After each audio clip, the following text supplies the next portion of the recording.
नमस्कार दोस्तों, मैं हरिप्रसाद चौधरी आपका दोस्त, सहयोगी व मोटिवेटर आपके अपने यूट्यूब चैनल मंथन पब्लिकेशन पर आप सभी का फिर से हार्दिक स्वागत और अभिनंदन करता हूं।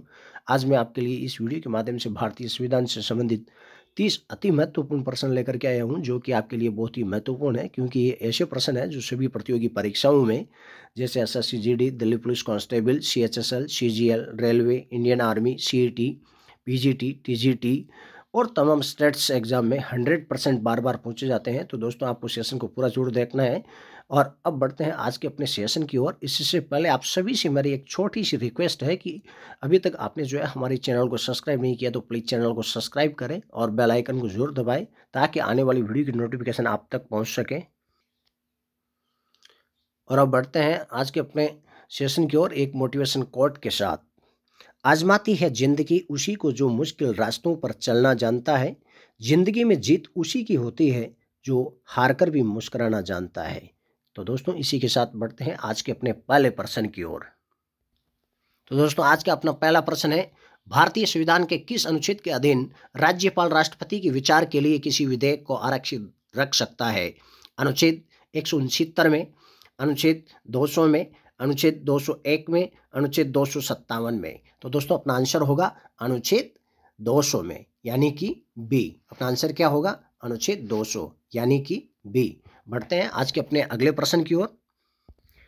अगला प्रश्न है, भारतीय संघ के राज्यों का पुनर्गठन किया जा सकता है अथवा उनकी सीमाएं परिवर्तित की जा सकती है संसद द्वारा, विधान की सामान्य प्रक्रिया में साधारण बहुमत द्वारा, संसद के दोनों सदनों के 2/3 बहुमत द्वारा, संसद के दोनों सदनों के, ये दोस्तों यहाँ मिसप्रिंट है, यह है संसद के दोनों सदनों की 2/3 बहुमत से एवं संबंधित राज्यों के विधान मंडलों की सहमति से, संबंधित राज्य सरकारों की सहमति से, संघीय सरकार के कार्यपालिका आदेश द्वारा। तो दोस्तों, अपना आंसर होगा संसद द्वारा विधान की सामान्य प्रक्रिया में साधारण बहुमत द्वारा।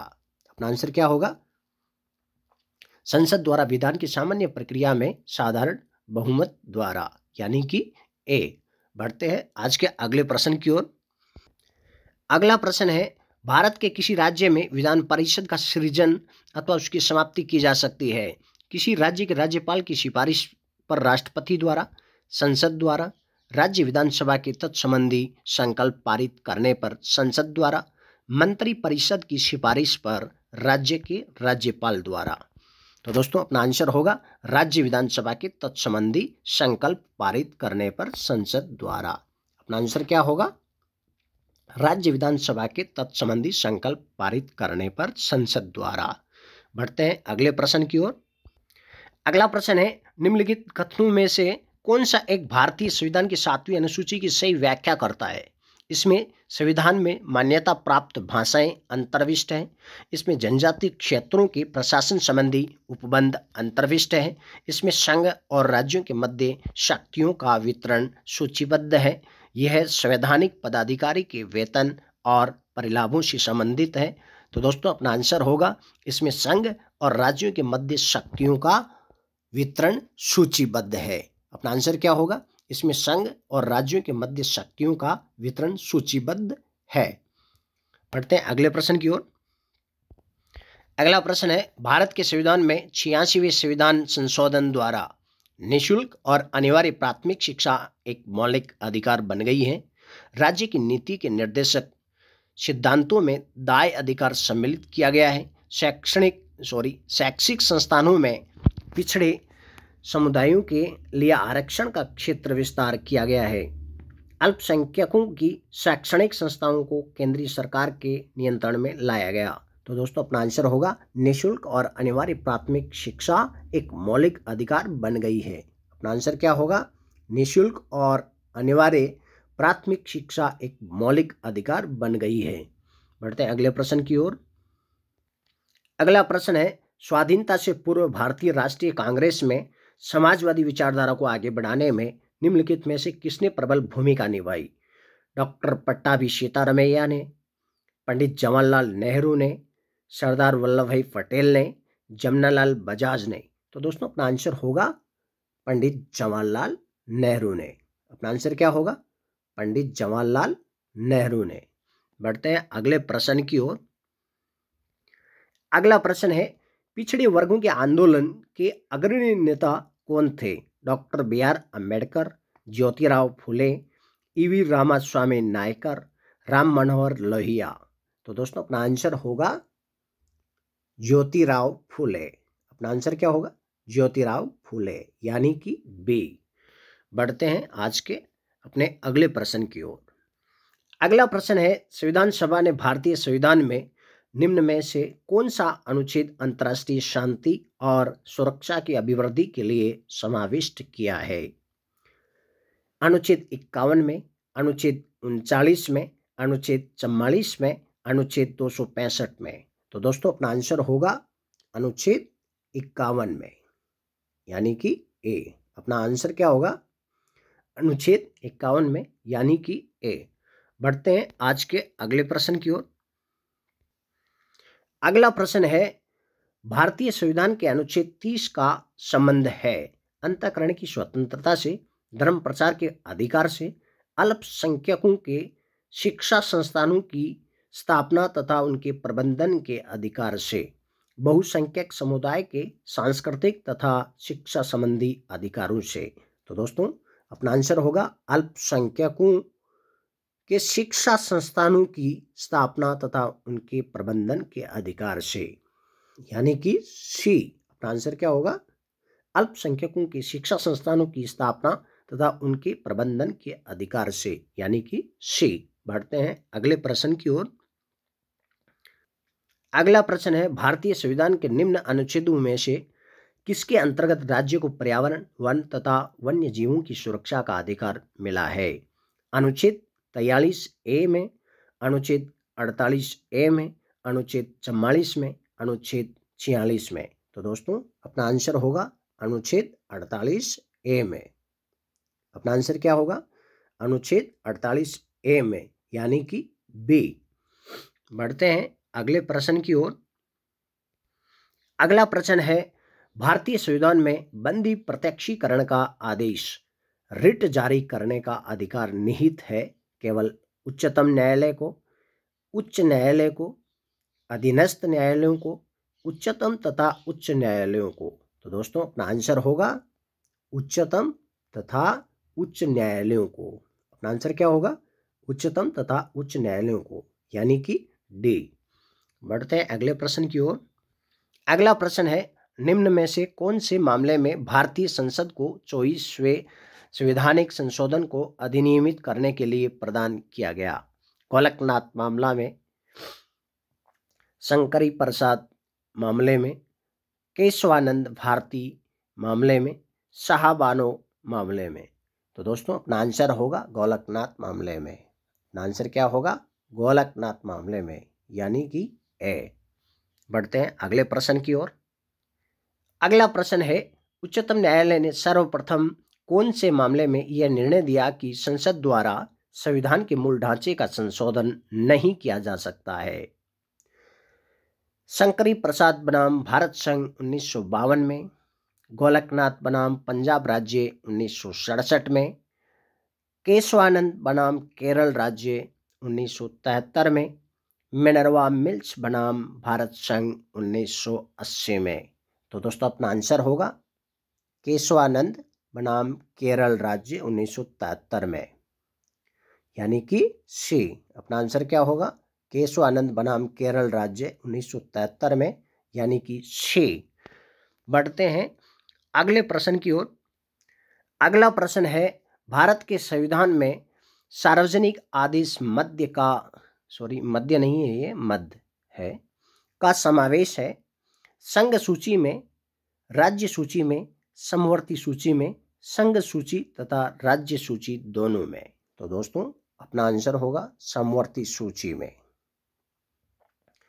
सार्वजनिक आदेश यानी कि सार्वजनिक आदेश मद का समावेश है, यानी कि समवर्ती सूची में है। बढ़ते हैं अगले प्रश्न की ओर। अगला प्रश्न है, संघ द्वारा राज्यों को निर्देश देने का प्रत्यय भारतीय संविधान के रचयिताओं ने अभिग्रहण किया? भारत सरकार अधिनियम 1935 में, अमेरिकी संविधान में, सोवियत संविधान में, ऑस्ट्रेलियाई संविधान में? तो दोस्तों अपना आंसर होगा भारत सरकार अधिनियम 1935 में। अपना आंसर क्या होगा? भारत सरकार अधिनियम 1935 में, यानी कि ए। बढ़ते हैं अगले प्रश्न की ओर। अगला प्रश्न है, राज्यपालों के चयन के विषय पर सरकार या कमीशन ने निम्नलिखित में से कौन सा एक सुझाव नहीं दिया? केंद्र में सत्ताधारी दल के किसी राजनयिक की नियुक्ति नहीं होगी। ऐसे वियोजित व्यक्ति जिसकी राज्य की स्थानीय राजनीति से गहरी घनिष्ठता न हो की नियुक्ति नहीं होगी। राज्यपाल की नियुक्ति के संबंध में मुख्यमंत्री से परामर्श का अनिवार्य होना। राज्यपाल नामधारी शासक न रहे न कि केंद्र का अभिकर्ता या प्रतिनिधि। तो दोस्तों अपना आंसर होगा ऐसे वियोजित व्यक्ति जिसकी राज्य की स्थानीय राजनीति से गहरी घनिष्ठता न हो की नियुक्ति नहीं होगी। अपना आंसर होगा बी, यानी कि ऐसे वियोजित व्यक्ति जिसकी राज्य की स्थानीय राजनीति से गहरी घनिष्ठता न हो की नियुक्ति नहीं होगी। बढ़ते हैं अगले प्रश्न की ओर। भारतीय संविधान के निम्न में से कौन से अनुच्छेद भारत में नागरिकता के विषय में है? अनुच्छेद 333 से 337 में, अनुच्छेद 17 से 20 में, अनुच्छेद 5 से 11 में, अनुच्छेद 1 से 4 में। तो दोस्तों अपना आंसर होगा अनुच्छेद 5 से 11 में।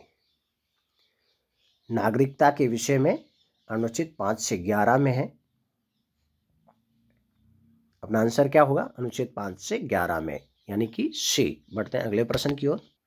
अगला प्रश्न है, भारत में एक राज्य की सीमा में परिवर्तन किया जा सकता है अनुच्छेद 368 में दी गई प्रक्रिया से, अनुच्छेद 130 में दी गई प्रक्रिया से, अनुच्छेद 70 में दी गई प्रक्रिया से, अनुच्छेद 3 में दी गई प्रक्रिया से। तो दोस्तों अपना आंसर होगा अनुच्छेद 3 में दी गई प्रक्रिया से। अनुच्छेद 3 में दी गई प्रक्रिया से। बढ़ते हैं अगले प्रश्न की ओर। अगला प्रश्न है, राज्य निर्वाचन आयुक्त अपदस्थ किया जा सकता है राज्य के गवर्नर के द्वारा, राज्य विधानसभा के द्वारा, मुख्यमंत्री द्वारा जारी आदेश द्वारा, उच्चतम न्यायालय के न्यायाधीश को अपदित करने की प्रक्रिया के समान प्रक्रिया द्वारा। तो दोस्तों अपना आंसर होगा डी, यानी कि उच्च न्यायालय के न्यायाधीश को अपदित करने की प्रक्रिया के समान प्रक्रिया के द्वारा। बढ़ते हैं अगले प्रश्न की ओर। अगला प्रश्न है, राज्य में जिला न्यायाधीश को निम्न में से कौन नियुक्त करता है? राज्य का राज्यपाल, भारत का राष्ट्रपति, राज्य का मुख्यमंत्री, राज्य के उच्च न्यायालय का मुख्य न्यायाधीश। तो दोस्तों अपना आंसर होगा राज्य का राज्यपाल, यानी कि ए। अपना आंसर क्या होगा? राज्य का राज्यपाल, यानी कि ए। बढ़ते हैं अगले प्रश्न की ओर। अगला प्रश्न है, भारत के नियंत्रक एवं महालेखा परीक्षक के वार्षिक प्रतिवेदन का विस्तार से समीक्षण करती है लोकलेखा समिति, प्राक्कलन समिति, वित्त मंत्रालय की सलाहकार समिति, व्यय के संबंध में प्रवर समिति। तो दोस्तों अपना आंसर होगा लोकलेखा समिति। अपना आंसर क्या होगा? लोकलेखा समिति, यानी कि ए। बढ़ते हैं अगले प्रश्न की ओर। अगला प्रश्न है, वित्त आयोग का गठन किया गया है संस्तुत करने के लिए, वित्त विधेयक तैयार करने के लिए मानदंड, संघ सरकार का वार्षिक बजट तैयार करने के लिए मानदंड, संघ तथा राज्यों के बीच वित्तीय संसाधनों के बंटने के लिए मानदंड, संघ सरकार की प्राप्तियों एवं व्ययों के लेखा परीक्षा के लिए मानदंड। तो दोस्तों अपना आंसर होगा संघ तथा राज्यों के बीच वित्तीय संसाधनों के बंटने के लिए मानदंड, यानी कि सी। अपना आंसर क्या होगा? संघ तथा राज्यों के बीच वित्तीय संसाधनों के बंटने के लिए मानदंड, यानी कि सी। बढ़ते हैं अगले प्रश्न की ओर। अगला प्रश्न है, धन विधेयक से संबंधित निम्नलिखित में से कौन सा कथन सही नहीं है? वह राज्यसभा में पुनः स्थापित नहीं किया जा सकता। इस सवाल पर कि विधेयक धन विधेयक है या नहीं, लोकसभा अध्यक्ष का निर्णय अंतिम होता है। धन विधेयक को लेकर हुए गतिरोध की स्थिति में राष्ट्रपति संसद की संयुक्त बैठक बुला सकते हैं। धन विधेयक राष्ट्रपति की अनुशंसा के बिना नहीं लाया जा सकता। तो दोस्तों अपना आंसर होगा धन विधेयक को लेकर हुए गतिरोध की स्थिति में राष्ट्रपति संसद की संयुक्त बैठक बुला सकते हैं, जो कि नहीं बुला सकते हैं। ये अपना आंसर है। बढ़ते हैं अगले प्रश्न की ओर। अगला प्रश्न है, अनुच्छेद 213 के अधीन राज्य के राज्यपाल को शक्ति प्राप्त है विवेकाधिकार का प्रयोग करने की, विधानमंडल की विश्रांति के दौरान अध्यादेश प्रख्यापित करने की, राज्य उच्च न्यायालय के न्यायाधीश को नियुक्त करने की, अपनी आपातकालीन शक्तियों का उपयोग करने की। तो दोस्तों अपना आंसर होगा विधानमंडल की विश्रांति के दौरान अध्यादेश प्रख्यापित करने की। अपना आंसर क्या होगा? विधानमंडल की विश्रांति के दौरान अध्यादेश प्रख्यापित करने की, यानी कि बे। बढ़ते हैं अगले प्रश्न की ओर। अगला प्रश्न है, निम्नलिखित में से स्थायी समितियों में से किस समिति के सदस्यों का चयन लोकसभा के सदस्यों में से होता है? यानी निम्नलिखित स्थायी समितियों में से किस समिति के सदस्यों का चयन लोकसभा के सदस्यों में से होता है? लोक लेखा समिति, प्राक्कलन समिति, सार्वजनिक समिति, प्रत्यायोजित विधान समिति। दोस्तों अपना आंसर होगा प्राक्कलन समिति। अपना आंसर क्या होगा? प्राक्कलन समिति। बढ़ते हैं अगले प्रश्न की ओर। अगला प्रश्न है, निम्नलिखित में से किसने स्थानीय स्वशासन को भारत में लागू किया? Lord Mountbatten, Lord Ripon, Lord Canning, Lord Macaulay. तो दोस्तों अपना आंसर होगा लॉर्ड रिपन ने। किसने किया था? लॉर्ड रिपन ने। बढ़ते हैं अगले प्रश्न की ओर। अगला प्रश्न है, निम्नलिखित में से कौन सा एक मंत्रिमंडल को उत्तरदायी बनाने का उपाय नहीं है? मंत्रियों से प्रश्न पूछना, निंदा प्रस्ताव, ध्यानाकर्षण प्रस्ताव, अविश्वास प्रस्ताव। तो दोस्तों अपना आंसर होगा ध्यानाकर्षण प्रस्ताव, यानी कि सी। अपना आंसर क्या होगा? ध्यानाकर्षण प्रस्ताव, यानी कि सी। बढ़ते हैं अगले प्रश्न की ओर। भारत में उपराष्ट्रपति को उसके पद से हटाया जा सकता है राज्यसभा में प्रस्ताव का आरंभ करने के पश्चात लोकसभा की स्वीकृति द्वारा, लोकसभा के प्रस्ताव तथा राज्यसभा की सहमति द्वारा, दोनों सदनों के एक संयुक्त सत्र की बैठक में स्वीकृति द्वारा, महाभियोग की औपचारिकताओं के बाद। तो दोस्तों अपना आंसर होगा राज्यसभा में प्रस्ताव का आरंभ करने के पश्चात लोकसभा की स्वीकृति द्वारा, यानी कि ए। बढ़ते हैं अगले प्रश्न की ओर। अगला प्रश्न है, भारतीय संविधान की 6ठी अनुसूची उन आदिवासी क्षेत्रों के संबंध में विशेष प्रशासकीय प्रावधान करती है जो है असम, मेघालय, त्रिपुरा और मिजोरम में, मेघालय, असम, नागालैंड और मणिपुर में, त्रिपुरा, मणिपुर, मिजोरम और मेघालय में, अरुणाचल प्रदेश, नागालैंड, आसाम और त्रिपुरा में। तो दोस्तों अपना आंसर होगा असम, मेघालय, त्रिपुरा और मिजोरम में, यानी कि ए। अपना आंसर क्या होगा? ए, असम, मेघालय, त्रिपुरा और मिजोरम में। बढ़ते हैं अगले प्रश्न की ओर। अगला प्रश्न है, लोकलेखा समिति का प्रतिवेदन प्रस्तुत किया जाता है प्रधानमंत्री को, वित्त मंत्री को, राष्ट्रपति को, लोकसभा को। तो दोस्तों अपना आंसर होगा लोकसभा को। अपना आंसर क्या होगा? लोकसभा को। तो दोस्तों आज के सेशन में बस इतना ही। कैसे लगा हमारा सेशन कमेंट करके ज़रूर बताएं, और वीडियो देखने के लिए आप सभी का बहुत बहुत धन्यवाद।